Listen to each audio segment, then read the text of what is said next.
நமஸ்காரம் நேயர்களே. FTP channel நேயர்களுக்கு உங்கள் குன்றத்தூர் பாலாஜியின் அன்பார்ந்த வணக்கங்கள். இப்போ நீங்கள் பார்த்தீங்கன்னா இந்த பதிவில் நம்ம சினிமா துறையில் இருக்கிறவங்களோட பற்றிய விஷயங்கள் தான் பார்த்துட்டு இருக்கோம். இப்போ எம்ஜிஆர் அவர் ஒரு சினிமா நடிகராக சில சுவாரஸ்யமான விஷயங்கள் எம்ஜிஆரை பற்றி நான் சொல்ல போகிறேன். ஏன் திடீர்னு ஜோசியம் பேசியிருந்தாரு குன்றத்தூர் பாலாஜி இப்போ சினிமாவை பத்தி பேசுறாரு நீங்க நிறைய பேருக்கு ஒரு சந்தேகம் வரும். காரணம் ஏன் அப்படின்னா, என்னுடைய தந்தையார் பாத்தீங்க அப்படின்னா எஸ் வெங்கடேஷ் அவர் பாத்தீங்கன்னா சினிமால தான் இருந்தார். அவர் சங்கர் கணேஷன் சொல்லிட்டு இசையமைப்பாளர் இருந்தார் பார்த்தீங்களா. அவங்கள்ட்ட அசிஸ்டன்ட் மியூசிக் டைரக்டரா எங்க அப்பா பணியாற்றினார். அது தவிர எம்எஸ்விடியும் நிறைய படங்கள்ல அசிஸ்டண்டா ஒர்க் பண்ணியிருக்கார். நிறைய அனுபவம் மிக்கவர் எங்க அப்பா, தான் உண்மையா சொல்லணும். ஏன்னா பாத்தீங்க அப்படின்னா சினிமால பாத்தீங்க அப்படின்னா எங்க அப்பாவுக்குன்னு ஒரு தனி மரியாதை கலந்த இது விஷயங்கள்லாம் இருக்கு. காரணம் ஏன்னா எம்ஜிஆர் படத்துலையும் பாத்தீங்க அப்படின்னா சங்கர் கணேஷை பொறுத்த வரைக்கும் எம்ஜிஆருக்கு 2 படங்கள் பண்ணியிருக்காங்க. ஒன்று இதே வீணை, இன்னொன்று நான் என் பிறந்தேன். இந்த 2 படத்துலையும் பாத்தீங்க அப்படின்னா எம்ஜிஆரோட சேர்ந்து எங்க அப்பா ஒர்க் பண்ணியிருக்காரு. எங்க குடும்பம் பாத்தீங்க அப்படின்னா பெரிய குடும்பம், மயிலாப்பூர்ல தான் இருந்தோம், சென்னையில தான். அப்ப பாத்தீங்கன்னா எங்க அப்பா சினிமால அந்த மியூசிக் லைன்ல சம்பாதித்த பணத்துல எங்க அப்பா பாத்தீங்க அப்படின்னா ஒரு நாளைக்கு இந்த மாதிரி ஒரு படம் ரெக்கார்டிங் போறாரு, கம்போசிங் அப்படின்னு போறாரு அப்படின்னா இது வருஷத்துல எங்க அப்பாவுக்கு அந்த லீவுங்கிறதுலாம் அந்த மாதிரி விஷயங்கள்லாம் கிடைச்சதே கிடையாது. திங்கக்கிழமை எங்க அப்பா ஸ்டுடியோவுக்கு போறாரு அப்படின்னா புதன்கிழமை வியாழக்கிழமை தான் வீட்டுக்கே வருவார் எங்க அப்பா. காரணம் ஏன்னா அங்கேயே தங்கி அடுத்த நாள் ஒர்க் பண்ணக்கூடிய அந்த சூழ்நிலை, இந்த மாதிரி விஷயங்கள்லாம் வரும். அதனாலதான் எங்க குடும்பத்தை பொறுத்த வரைக்கும் பெரிய குடும்பம். யார் சென்னைக்கு வந்தாலும் மயிலாப்பூர்ல இருக்கக்கூடிய எங்க வீட்டுக்கு தான் வருவாங்க. அங்க குளிச்சுட்டு அங்க டிஃபன் சாப்பிட்டு அங்க சாப்பாடு சாப்பிட்டு அங்க ஒரு நாள் 2 நாள் தங்கி இருந்துட்டு தான் கிளம்புவாங்க. அப்படிங்கும் போது பாத்தீங்கன்னா எங்க அம்மாவை பொறுத்த வரைக்கும் ஒரு நாளைக்கு 30ல இருந்து 40 பேருக்கு சமையல் ரெடி பண்ணி வச்சுட்டு இருப்பாங்க. அந்த காலத்துல நான் சொல்றது எப்போ 1975 80s அந்த டைம்ல. அப்போ இவ்வளவு பேருக்கும் எங்க அப்பா ஒரு வழி பண்ணணும், அவங்களுக்கு சாப்பாட்டுக்கெல்லாம் பண்ணணும் அப்படின்னா அதுக்கு உண்டான வருமானம்ங்கிறது பார்த்தோம் அப்படின்னா எங்க அப்பா சினிமா துறையில இசைத்துறையில இருந்தனாலதான் அந்த ஒரு பெரிய வருமானம்ங்கிறது எங்க அப்பாவுக்கு அந்த காலத்துல கிடைச்சது. அது தவிர எங்க அப்பா பாத்தீங்க அப்படின்னா இந்த 2 படங்கள் எம்ஜிஆரை வச்சு சங்கர் கணேஷ் பண்ணின படங்கள் பார்த்தோம் அப்படின்னா ஒண்ணு இதே வினை, இன்னொன்னு நான் என் பிறந்தேன். இப்ப எம்ஜிஆரை பொறுத்த வரைக்கும் நடிகனா நம்ம சொல்ல வேண்டிய விஷயமே கிடையாது, அவசியமே கிடையாது. ஏன்னா எம்ஜிஆர் அப்படின்னாலே திரைத்துறையில அவருக்கு இருக்கக்கூடிய ஒரு அங்கீகாரம், ஒரு இடம்ங்கிறது தனி. அதை யாராலையும் பண்ண முடியாது. ஈடு கட்டுறதுக்குன்னு ஒரு நடிகன் அந்த காலத்துல கிடையாது. இனியோ சிவாஜி பாத்தீங்கன்னா தனியா ஒரு ட்ராக்ல போயிருந்தார். நடிப்பு அப்படின்னா நடிகர் திலகம் சொல்லிட்டு சிவாஜி ஒரு கோணத்துல தனியா போயிருந்த விஷயம். எம்ஜிஆரை பொறுத்த வரைக்கும் பாத்தீங்கன்னா அவரோட பாணிங்கிறது தனி. எம்ஜிஆரை பொறுத்த வரைக்கும் அவர் ஒரு ஆக்ஷன் ஹீரோ, அதுதான் உண்மை. எம்ஜிஆர் ஒரு படத்துல வர்றாருன்னா மக்கள் எதிர்பார்ப்பு என்ன அப்படின்னா 2 ஃபைட் 3 ஃபைட் கம்பல்சரியா இருக்கணும் எம்ஜிஆருக்கு. எம்ஜிஆருக்கு ஃபைட் இல்லை அப்படின்னா பிரச்சனை தான். அதை தவிர எம்ஜிஆர் மேல வில்லன் யார் அடிச்சாலும் 2 அடி 3வது அடிக்கு மேல விழுதுன்னா தியேட்டர்ல ஸ்கிரீன்லாம் கிழிஞ்சிரும், சீட்லாம் கிழிஞ்சிரும். காரணம் ஏன் அப்படின்னா அந்த அளவுக்கு எம்ஜிஆர் மேல அவங்க வச்சிருக்கக்கூடிய அந்த அன்பு மரியாதைங்கிறது ஜாஸ்தி. எந்த தியேட்டர்ல எம்ஜிஆரோட படம்லாம் பாத்தீங்கன்னா எம்ஜிஆரோட அந்த படத்துக்கு அந்த தலைப்பு வைக்கிறீங்க பாத்தீங்களா, அந்த டைம்லயே படம் இவ்வளவு ஏரியால வித்து போயிடும். ஏன்னா அந்த எம்ஜிஆருங்கிற அந்த ஃபேஸுக்கு இருக்கக்கூடிய அந்த பவர் ஜாஸ்தி. அந்த காலத்திலேயே எம்ஜிஆரை பார்த்து திரையுலகத்துக்கு வந்த நடிகருங்கிறது நிறைய பேர்.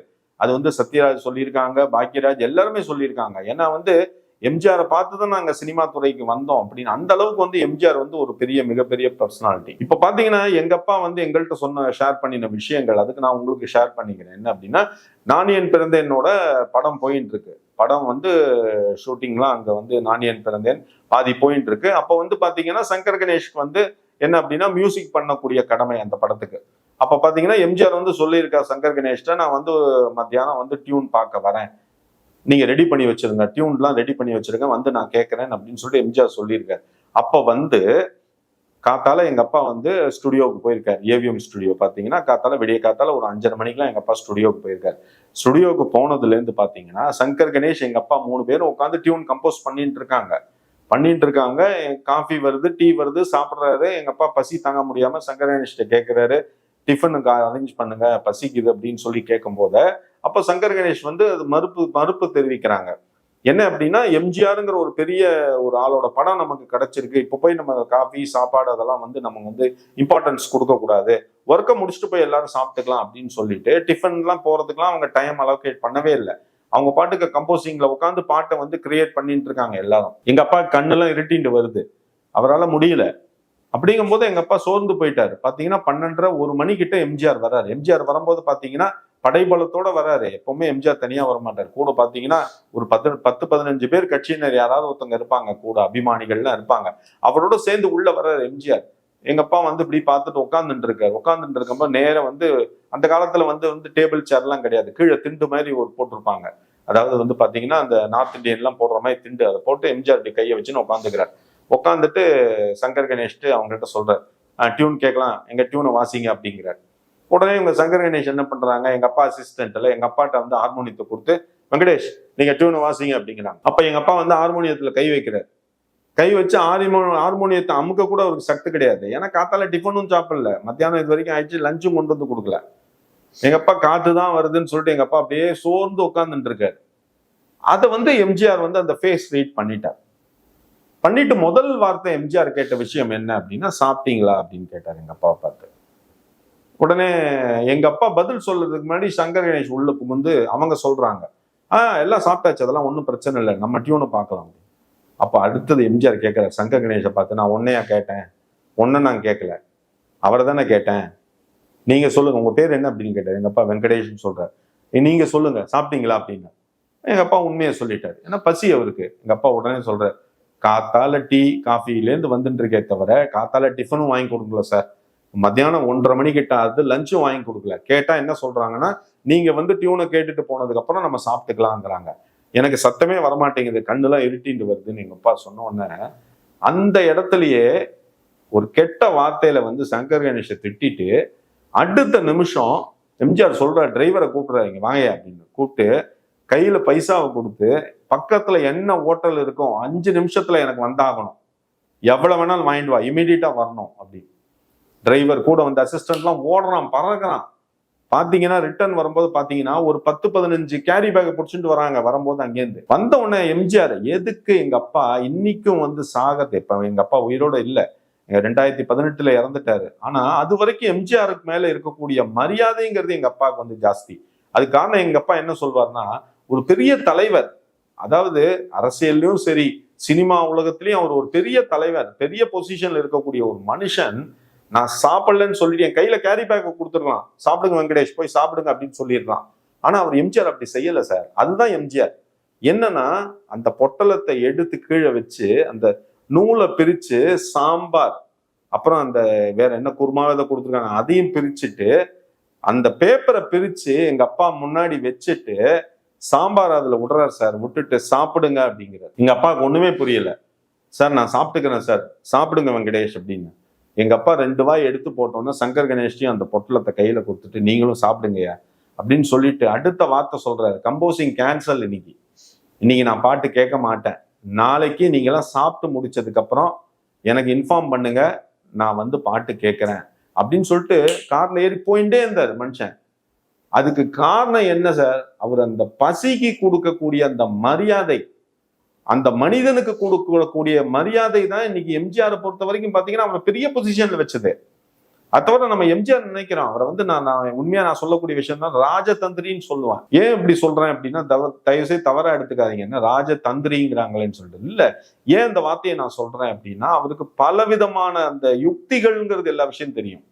இப்ப சினிமால பாத்தீங்கன்னா எம்ஜிஆர் வந்து நடிகனா இருக்க மாட்டார் ஒரு படத்துல, அந்த படத்தோட டைரக்டரா இருப்பார், அந்த படத்தோட ப்ரொடியூசரா இருப்பார், அந்த படத்தோட கேமராமேனா இருப்பார். அதுதான் உண்மையான விஷயம். இன்னொரு சுவாரஸ்யமான விஷயம் சொல்லலாம், உலகம் சுற்று வாலிபன் சொல்லிட்டு ஒரு படம் எம்ஜிஆர் எடுத்தார். அப்ப நீங்க பாத்தீங்கன்னா அதுல வந்து ஒரு சீன் ஃபாரின்ல தான் நிறைய ஷூட் பண்ணாங்க. அப்போ வந்து எக்ஸ்போ 17 சொல்லிட்டு நடந்திருந்தது வெளிநாட்டுல. அப்போ அந்த இடத்துல வந்து காட்சி அமைக்கணும், எம்ஜிஆர் வந்து பண்றாரு, பிளான் பண்றாரு, டைரக்டர் எல்லாரையும் வச்சுட்டு. என்ன அப்படின்னா அந்த காட்சியில பாத்தீங்க அப்படின்னா எம்என் நம்பியார் வருவார், அசோகன் வருவார், அதுக்கப்புறம் இன்னும் துணை நடிகர்கள் நிறைய வருவாங்க, 2-3 ஹீரோயின் உள்ள வருவாங்க, எம்ஜிஆர் வருவார், நாகேஷ் வருவார்.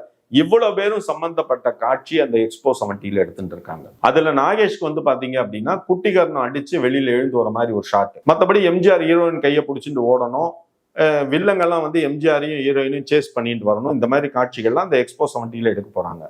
பட் கேமராவை எங்க தூக்கி வச்சிருக்கான் அப்படின்னா, அந்த எக்ஸ்போ 70ங்கிறத எம்பளம் பக்கத்துல வந்து மேல வச்சிருக்காங்க கிரேன்ல கொண்டு.